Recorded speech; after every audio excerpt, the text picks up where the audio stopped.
تبارك الذي نزل الفرقان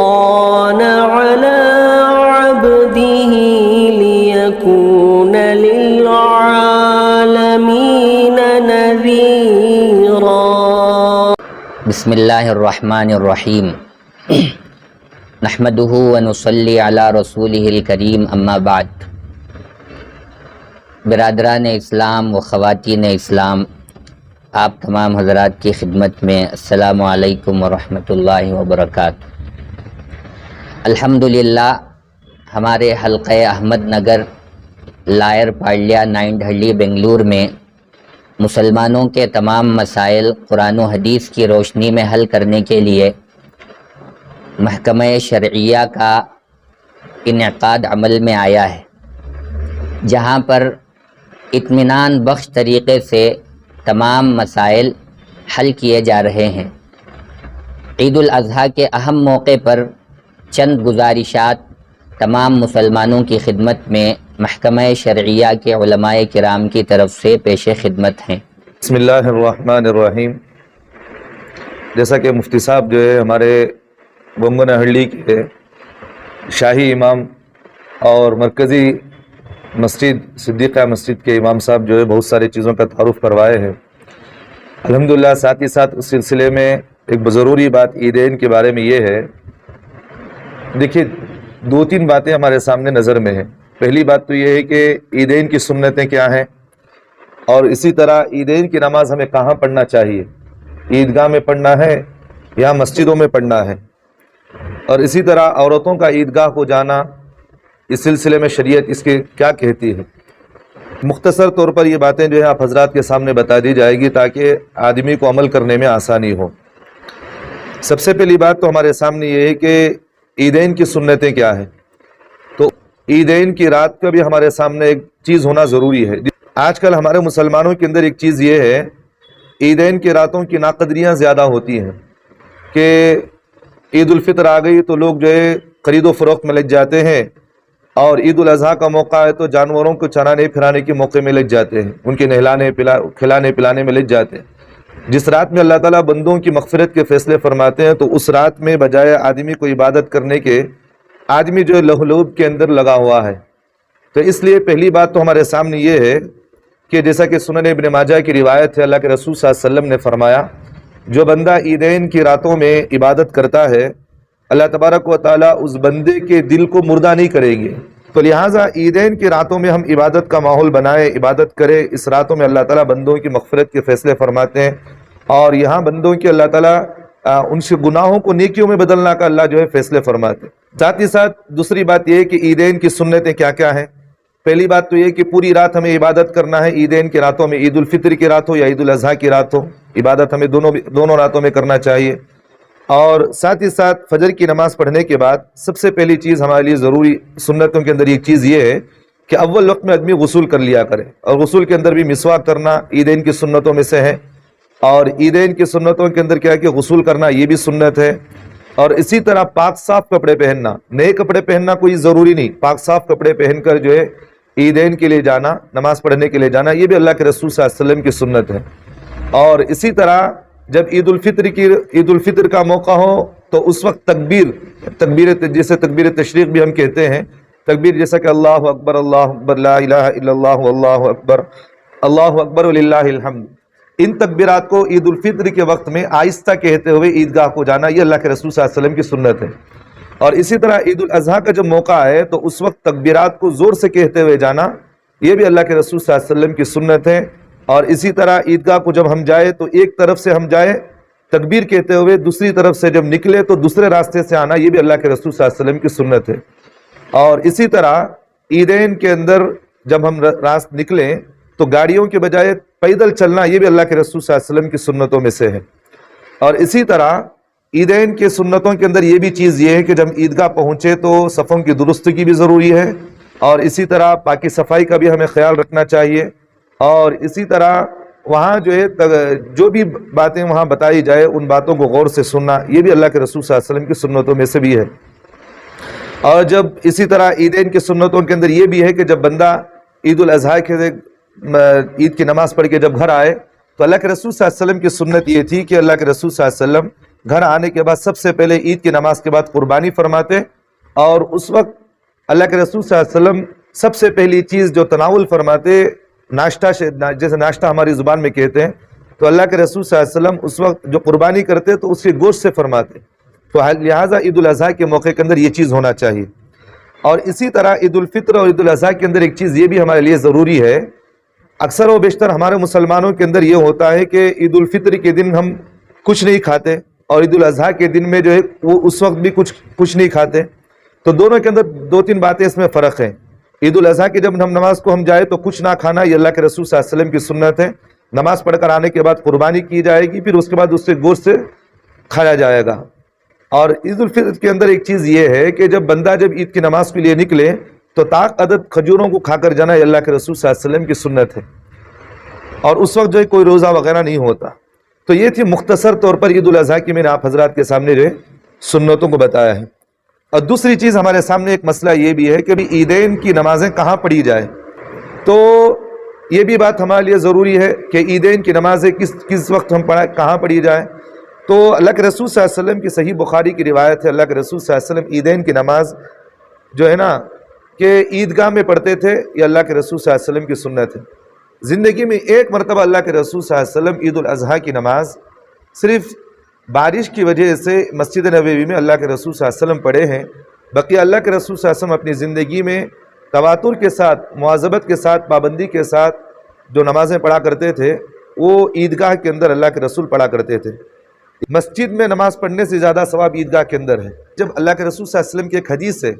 جس وقت میری سنت کو توڑی جا رہی ہو اس وقت میری ایک سنت کو زندہ کرنا 100 شہیدوں کا ثواب ہے، تو لہٰذا جو ہے عید کی نماز عیدگاہ میں پڑھنا مسجد سے زیادہ افضلیت زیادہ وہاں ہے۔ اور ایک بات یہ بھی ذہن میں رکھنا چاہیے کہ زندگی میں آدمی کو ہر وقت دن میں 5 وقت مسجدوں میں نماز پڑھنے کی اعلان کیا جاتا ہے، اس وقت بندے کو جو ہے مسجد میں آنے کی توفیق نہیں ملتی۔ سال میں ایک مرتبہ جب اللہ تعالیٰ جو ہے اللہ کے رسول صلی اللہ علیہ وسلم کی سنت یہ ہے کہ 2 مرتبہ آ کر عید کی نماز عیدگاہ میں پڑھے، تو آدمی ہٹ درمی کے ساتھ مسجد میں جا کر عبادت کر رہا ہے، تو بتانا یہ چاہ رہا ہے کہ اللہ کے رسول کی سنت بجائے مسجدوں میں عیدگاہوں میں پڑھنے کی مسجد میں زیادہ ثواب نظر آتی۔ اور اسی طرح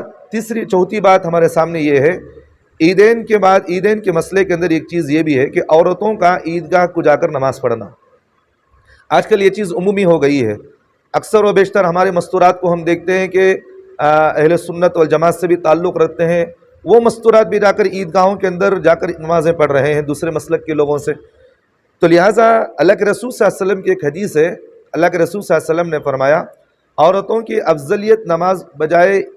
مسجد کے اس کے گھر میں نماز افضلیت رکھتی ہے۔ اور جہاں تک کہ اللہ کے رسول صلی اللہ علیہ وسلم کے بعد عورتوں کے اندر جب بے ڈھنگیاں زیادہ پیدا ہو گئی تو حضرات صحابہ نے عورتوں کو مسجدوں میں آنے سے روک دیا گیا۔ کیوں روکے کہ بھئی فتنے کا اندیشہ زیادہ رہے گا، تو اس لیے جو ہے اللہ کے رسول صلی اللہ علیہ وسلم کی منشا کو حضرات صحابہ سمجھتے تھے، تو لہٰذا حضرات صحابہ نے اللہ کے رسول کے منشا کے مطابق مسجدوں میں عورتوں کو بجائے آنے کے گھروں کے اندر نماز پڑھنے کی ترغیب دی گئی۔ اسی طرح ایک روایت ہے دار قطنی کے اندر، ایک روایت ہے اللہ کے رسول صلی اللہ علیہ وسلم کے صحابہ نے، جیسے کہ حضرت عبداللہ ابن عمر ہیں اور حضرت عبداللہ ابن مسعود رضی اللہ عنہ کی روایت یہ بات موجود ہے کہ دونوں صحابہ جمعہ کے دن اگر عورتیں مسجدوں کے اندر آتے تو کنکریاں پھینک کر ان کو مسجدوں سے باہر نکال دیا کرتے تھے، داخل ہونے نہیں دیتے تھے، بتاتے کہ بھئی تمہارے نمازیں بجائے مسجدوں میں پڑھنے کے گھروں میں نماز پڑھنا افضلیت رکھتا ہے۔ جب عورتوں کو مسجدوں میں آ کر نماز پڑھنے کی اجازت نہیں ہے تو عیدگاہ میں جا کر نماز پڑھنا، عید کی نمازیں پڑھنا یہ کہاں سے ثابت ہو سکتا ہے؟ تو لہٰذا منشاء نبوی یہی تھی کہ اللہ کے رسول صلی اللہ علیہ وسلم کی منشا بھی یہی تھی کہ عورتیں مسجدوں میں نہیں بجائے گھروں کے اندر نمازیں پڑھیں۔ تو بہرحال عورتیں اس وقت کیا کریں گی؟ تو کتابوں کے اندر یہ بات لکھی، حدیث سے بھی یہ چیز ثابت ہے کہ اس وقت عورتیں کیا کریں گی کہ بھئی جب مرد حضرات عیدین کی نماز پڑھ کر گھروں کے اندر فارغ ہو کر جب آئیں گے تو عورتیں اس وقت چاشت اور اشراق کی نماز چاہے تو گھروں کے اندر پڑھ سکتی ہے، لیکن جب تک عید کی نماز مکمل نہ ہو جائے اس وقت تک عورتوں کو بھی نماز پڑھنے کا وہاں حکم دیا نہیں گیا ہے، حکم نہ دیا گیا کہ عورتیں گھروں کے اندر نماز نہ پڑھیں۔ تو بہرحال عورتوں کے لیے یہی ترغیب ہے کہ عیدگاہ کو نہ آئے، اپنے گھروں کے اندر ذکر و اذکار میں رہیں، اور ایام تشریق کے موقع چل رہے ہیں تو وہاں جو ہے سب سے افضلیت تکبیر اگر کوئی ہے تو تکبیر تشریق، جیسا کہ اللہ اکبر لا الہ الا اللہ اللہ اکبر للہ الحمد، ان تکبیرات کی پابندی کرے۔ اللہ ہم تمام کو عمل کی توفیق عطا فرمائے۔ بسم اللہ الرحمن الرحیم۔ جیسا کہ آپ حضرات کو بتلایا گیا، عید الاضحیٰ کے موقع پر اہم پیغامات آپ حضرات کی خدمت میں پیش کیے جا رہے ہیں۔ ماشاءاللہ مولانا مفتی نوید صاحب قاسمی مدظ ذلہ نے آپ حضرات کی خدمت میں عیدین کی سنتیں اور اسی طریقے سے نماز عید کہاں پڑھی جائے، عورتوں کا عیدگاہ میں جانا کیسا ہے، اس کے سلسلے میں وضاحت کے ساتھ بتلایا ہے۔ عید الاضحیٰ بہت ہی اہم ترین مسلمانوں کی عید ہے۔ اس موقع پر قرآن و سنت سے ہمیں جو باتیں ملتی ہیں، ان تمام باتوں پر مسلمان ہونے کی حیثیت سے ہم سب کے لیے عمل کرنا ضروری ہے۔ پہلی بات تو یہ ہے کہ جو عشرہ ذی الحجہ کے 10 دن چل رہے ہیں، یہ بہت ہی بابرکت اور باسعادت ہیں۔ ان کو مکمل طور پر نیک اعمال میں لگانا چاہیے۔ اب تقریباً کئی دن گزر چکے ہیں، 2 دن 3 دن باقی ہیں۔ کم از کم ہم ان میں اچھے اعمال کرنے کی فکر کریں، نفل نمازیں، ذکر و اذکار، قرآن مجید کی تلاوت، صدقہ خیرات اور روزوں کا اہتمام، یا پھر کم از کم 9 ذی الحجہ جسے یوم عرفہ کہتے ہیں، اس دن کا روزہ ہم خود بھی رکھیں، اپنی بیوی بچوں کو بھی، اپنے دوست و احباب کو بھی رکھوانے کی کوشش کریں، اس لیے کہ حضور اکرم صلی اللہ علیہ وسلم نے 9 ذی الحجہ یوم عرفہ کے روزے کی فضیلت حدیث میں بیان فرمائی ہے کہ صیام یوم عرفۃ احتسب علی اللہ ان یکفر السنۃ التی قبلہ وان یکفر السنۃ التی بعدہ، کہ 9 ذی الحجہ کے دن کا روزہ رکھنا، میں اللہ تعالیٰ سے اس بات کی امید رکھتا ہوں کہ اس ایک روزے کے بدلے میں 1 سال اگلے اور 1 سال پچھلے گناہ معاف ہوں گے۔ لہٰذا کم سے کم ہم کوشش کریں کہ 9 ذی الحجہ کا روزہ رکھیں۔ اسی طریقے سے 9 ذی الحجہ کی صبح سے، فجر سے 13 ذی الحجہ کی عصر تک تکبیرات تشریق تمام مسلمان مردوں اور عورتوں پر واجب ہے۔ ہر نماز کے بعد میں مردوں کے لیے 1 مرتبہ زور سے پڑھنا، عورتوں کے لیے آہستہ سے پڑھنا ضروری ہے۔ لہٰذا تکبیرات تشریق کا بھی خوب اہتمام کریں۔ 9 ذی الحجہ سے پہلے بھی پڑھی جا سکتی ہیں، لیکن 9 ذی الحجہ سے پڑھنا ضروری ہے ہر نماز کے بعد۔ اور 10 ذی الحجہ سے 12 ذی الحجہ تک قربانی کے ایام ہیں۔ ان دنوں میں قربانی سے بڑھ کر دوسرا کوئی عمل اللہ تعالیٰ کو اتنا پسند نہیں ہے جتنا کہ قربانی کا عمل پسند ہے۔ لہٰذا قربانی کا عمل تمام مسلمان پہلی فرصت میں انجام دیں۔ قربانی ہر امت کا شعار رہا ہے، اللہ تعالیٰ نے ہر امت میں قربانی رکھی تھی، اور حضور اکرم صلی اللہ علیہ وسلم کو باقاعدہ اللہ کی طرف سے حکم بھی ملا، فَصَلِّ لِرَبِّكَ وَانْحَرْ، آپ نماز بھی پڑھیے اور قربانی بھی کیجیے۔ لہٰذا یہ حکم خداوندی بھی ہے، ہر امت کا شعار بھی ہے، اور اسلام کے شعائر میں سے ہے۔ قربانی 3 دنوں میں ادا ہوتی ہے، 10 ذی الحجہ کی صبح سے 12 ذی الحجہ کی مغرب تک۔ قربانی کے ایام 3 دن ہیں، 3 دن سے زیادہ قربانی نہیں ہو سکتی۔ اسی طریقے سے ہمارے ملک میں، یہ جمہوری ملک ہے، یہاں پر بہت سارے مذاہب کے لوگ رہتے بستے ہیں، تو ایک خصوصی طبقے کے نزدیک گائے کی قربانی یہ جرم ہے، اور وہ اپنے مذہب کے خلاف اس کو سمجھتے ہیں۔ ہمارے ملک میں فرقہ پرست طاقتوں کی طرف سے مسلسل منصوبہ بند سازشیں رچی جا رہی ہیں، مسلمانوں کی پکڑ دھکڑ ہو رہی ہے، اور ماب لنچنگ ہو رہی ہے، اور اب تو جانوروں کی پکڑ دھکڑ کا سلسلہ شروع ہو گیا ہے۔ اس سلسلے میں مسلمانوں کو خصوصی توجہ دینی چاہیے کہ جن کے مذہب کا معاملہ ہے، ہم ان کا بھی خیال رکھتے ہوئے بڑے جانوروں کی قربانی پورے احتیاط کے ساتھ کریں، گھروں کے اندر جانوروں کو رکھیں، باہر ریاکاری، نام و نمود، شہرت کے ارادے سے لے کر گھومنا پھرنا، ان کے گلے میں گھنٹیاں باندھنا اور ان کو گلی کوچوں میں گھمانا پھرانا، یہ سب شعبدہ بازیاں اسلام اس کی اجازت نہیں دیتا۔ پاکی صفائی کا خصوصی طور پر خیال رکھیں، پڑوسیوں کو تکلیف نہ دیں۔ ابھی پتہ چلا ہے کئی مسلمانوں کے جانور پکڑ لیے گئے ہیں، اس کے باوجود مسلمانوں میں ابھی بھی بے احتیاطی برتی جا رہی ہے، لہٰذا خصوصی طور پر اپنے جانوروں کی خود حفاظت کریں، ان کو گھروں کے اندر باندھ کر رکھیں، اور جو ایک بدعقیدگی پھیل رہی ہے کہ جانوروں کے گلے میں گھنٹیاں باندھنا، کالی رسیاں باندھنا اور اس کے متعلق یہ عقیدہ رکھنا کہ جانوروں کو نظر نہیں لگے گی، بیماریاں نہیں آئیں گی، شریعت اس بات کی اجازت نہیں دیتی، اسلام ہرگز اس کو جائز قرار نہیں دیتا۔ اللہ پر بھروسہ ہونا چاہیے، یہ سب غلط باتیں ہیں، اس سے بچنا چاہیے۔ اس میں ایک مسئلہ یہ بھی ہے، کوئی جانور ذبح کر رہا ہے، اس کے ساتھ میں کسی نے ہاتھ لگایا ذبح کرنے میں، تو اس کے لیے بھی بسم اللہ پڑھنا ضروری ہے۔ اگر جو ذبح میں مدد کر رہا ہے وہ بسم اللہ نہیں پڑھے گا تو وہ ذبیحہ حلال نہیں ہوگا۔ قربانی کے مسئلے میں بہت اہم مسئلہ یہ بھی ہے کہ ہمارے گھروں میں ایک جانور قربان کیا جاتا ہے پورے گھر والوں کی طرف سے، یہ بالکل درست نہیں ہے۔